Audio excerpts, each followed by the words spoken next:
Hi there. I wanted to make a video, just a brief discussion about the 6.8 Western.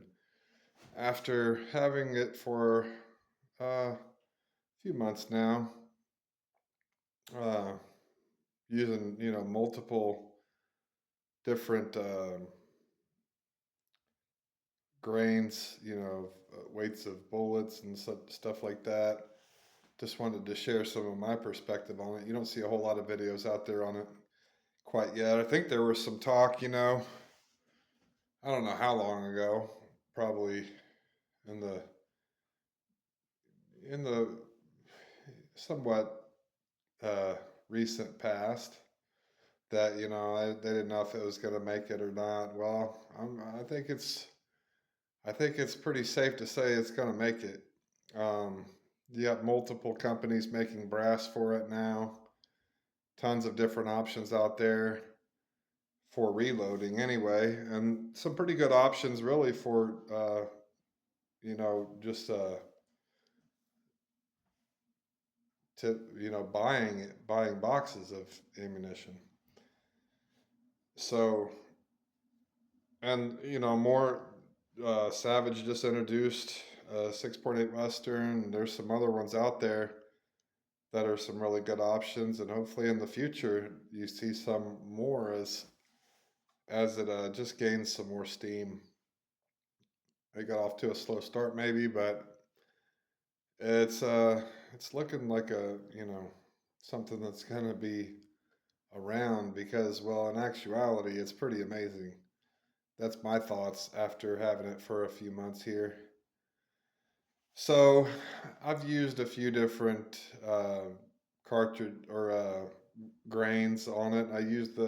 I started out with the ballistic Winchester ballistic tip 170 grain, I think it is.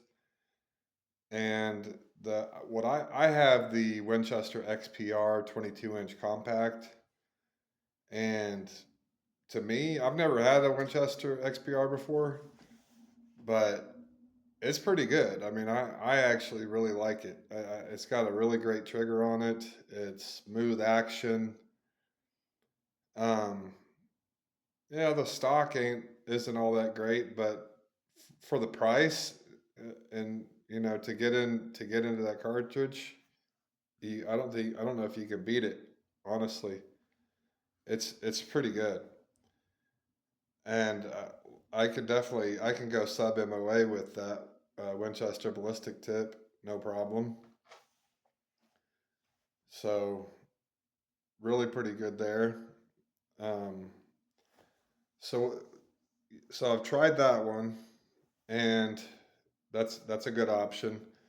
And then other than that, I've just tried reloading. I've tried the Sierra 175 grain tipped Game King. That's a good option. Had good luck with that. Actually, just had that out to the range today, and at this point, I'm really working on grains. How much powder to put in, trying to get that dialed in, and I've used the I also used the 140 tipped Game King, 140 grain tipped Game King from Sierra today too. Really good results with that. Um, so I think that's the intriguing thing about this cartridge is that there's a lot of options, and you can do just about anything with it. I mean, if you want to go heavy and for big game, I don't think there's anything on the planet that you're not going to be able to you know hunt with that with the heavier stuff. But I mean, you can also do a 30 grain, 140 grain, and do eat coyotes, that kind of thing. Whitetail, definitely, easily, and hog, not a problem at all.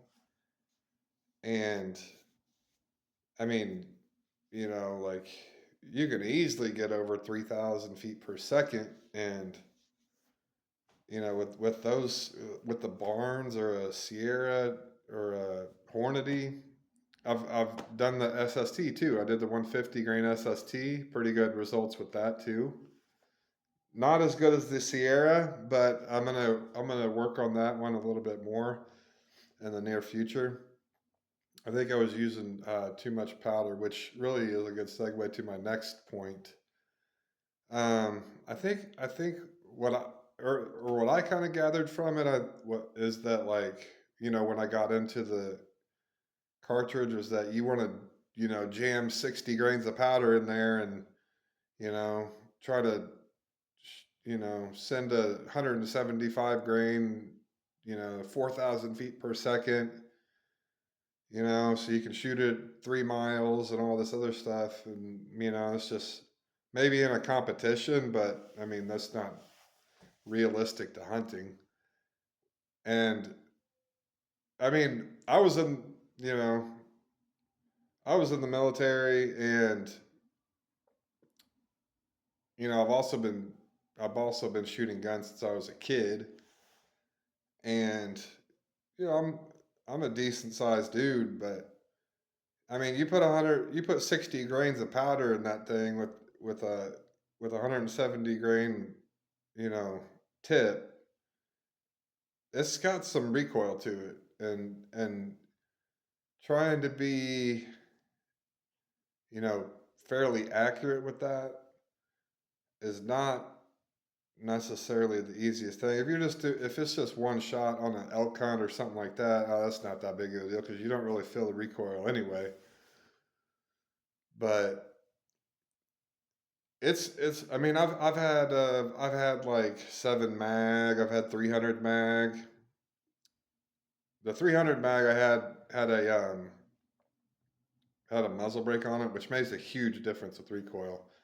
So it wasn't. It was still pretty heavy recoil even with the muzzle brake. But the 7 mag I had didn't. The barrel was too thin, so it didn't have a muzzle brake on it, and that was the 6.8 Western is definitely lighter than both of those. But what I've what I've come to love about it really is that I actually have like a Lee. I have the Lee dippers. I don't have a scale and all that.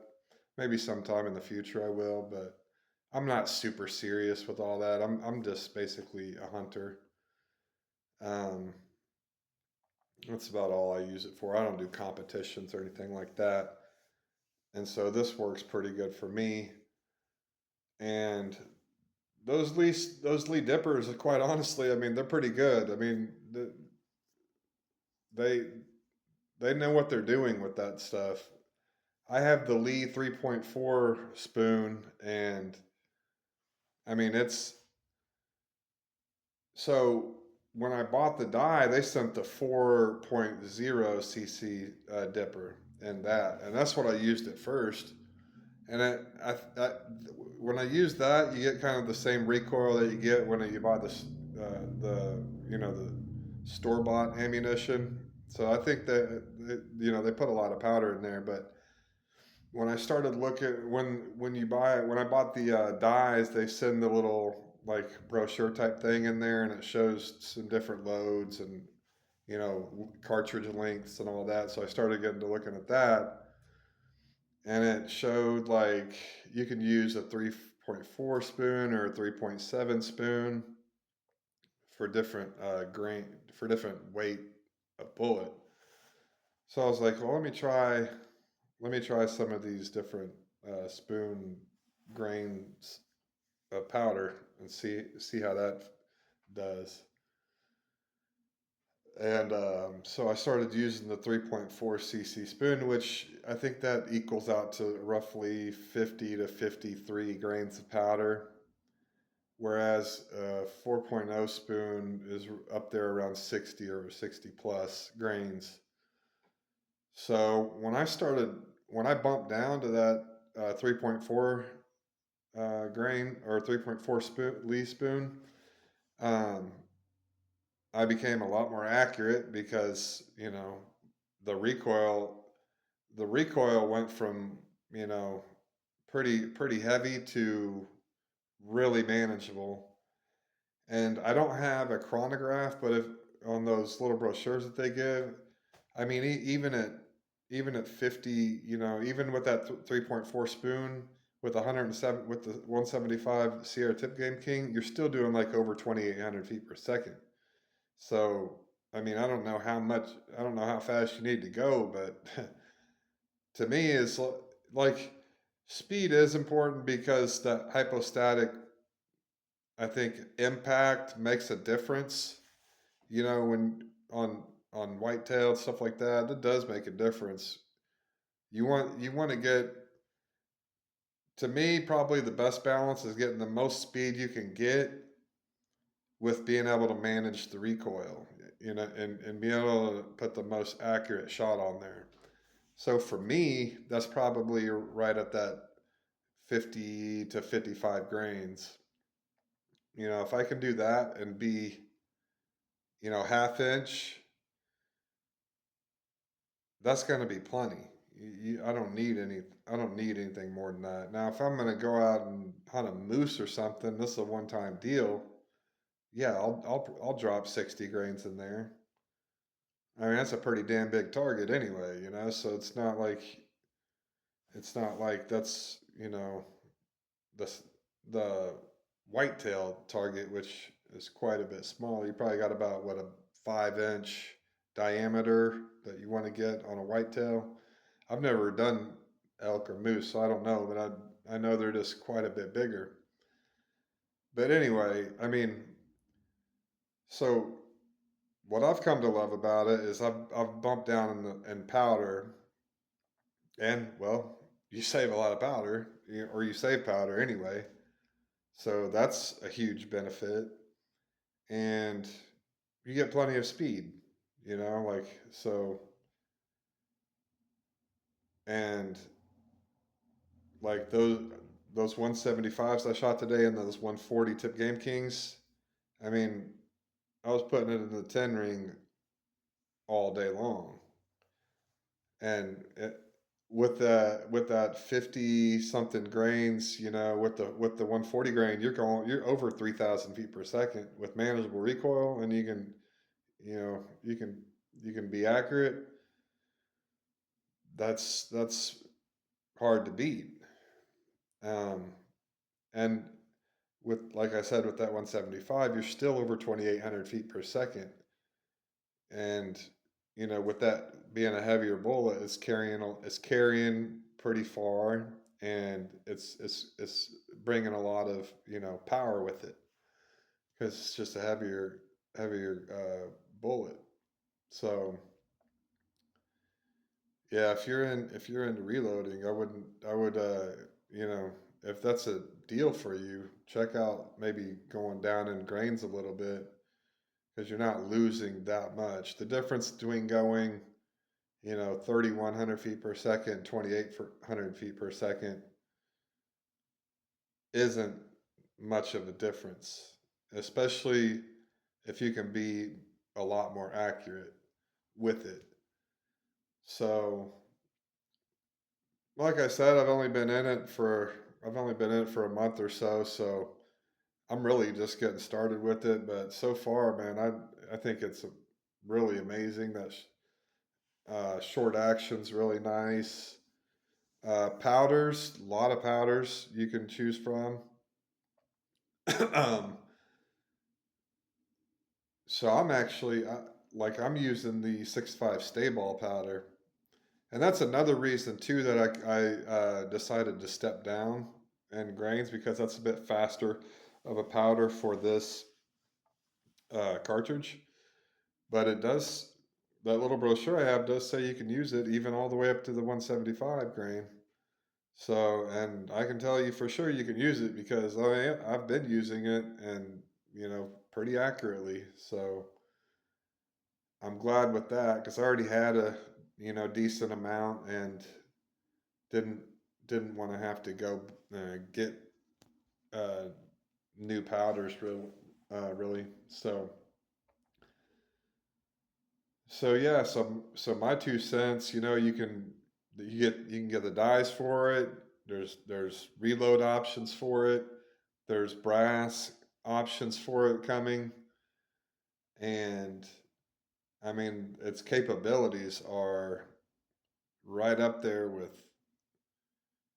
I mean it definitely fits a niche. You know, I mean it's definitely not too much for whitetail. I mean, I would say it's like all purpose. You know, like it'll be a perfect whitetail round, um, and on up to just about anything really that I could think of. So yeah, that's all I got for now. Just just wanted to show some love to the 6.8 Western and give some support to it out there because you know um, I've seen people be like, oh, I thought about it, but I didn't know if it was ever going to catch on or whatnot. And I think for sure it is. You know, it's definitely going to catch on and be a thing. And so yeah, I got love for it for sure, and I'll always have one. I'll always have this one. This it's actually it's my go-to really. Um, honestly, another one that I have that I like a lot too. I got two of the newer ones. I got the 400 Legend, and I'm not in a straight wall state either, but that thing's freaking awesome too. I mean, the capabilities of that to me, that's like if you got those two, you got it all because that's like the 400 Legend is an amazing brush gun.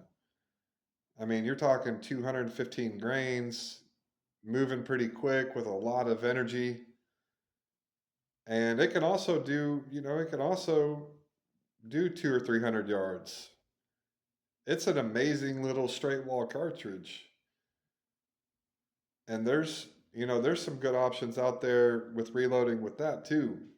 So I think both of those newer cartridges are, I mean, they